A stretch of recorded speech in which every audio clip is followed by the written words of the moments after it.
So there you have it. We heard from the governor, 14 students dead, 1 teacher dead, and that shooter also dead, killed by police. We want to go to Henry Ramos right now, who is at Uvalde Memorial Hospital, where a lot of those students were first taken. Henry.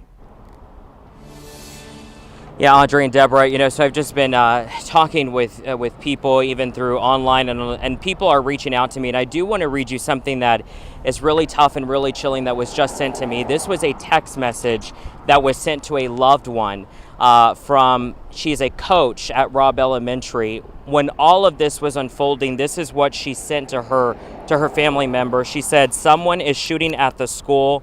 I love you." She sent that to all of her family members. I was told that the coach, she actually hid in a bathroom while all of this was unfolding, and obviously scared for her life. She did survive. But speaking with this love, he's from Uvalde, and I want to step aside here and just talking to him, I said, give me a little bit more sense of this community. And he said, Henry, you've been saying it right. It's a small community. Everyone knows everyone. They are there and each other. We're there for each other every time it gets rough.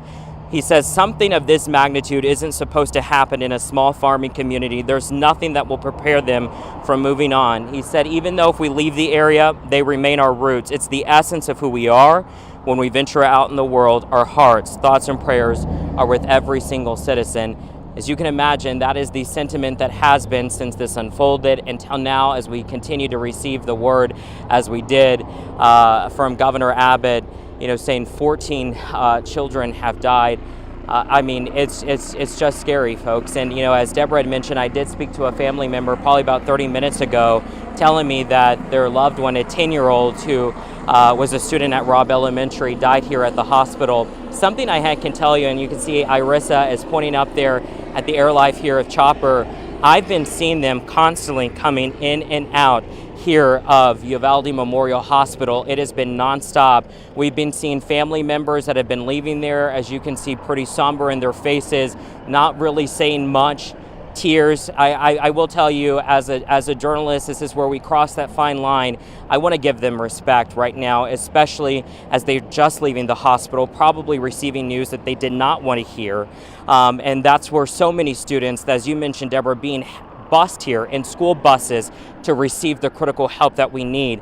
And speaking with that family from San Antonio who has so many family members here in Uvalde, with just so much uncertainty and unknown, but also hearing that a 10-year-old just going to school today, just 2 days left of the school year, lost her life today.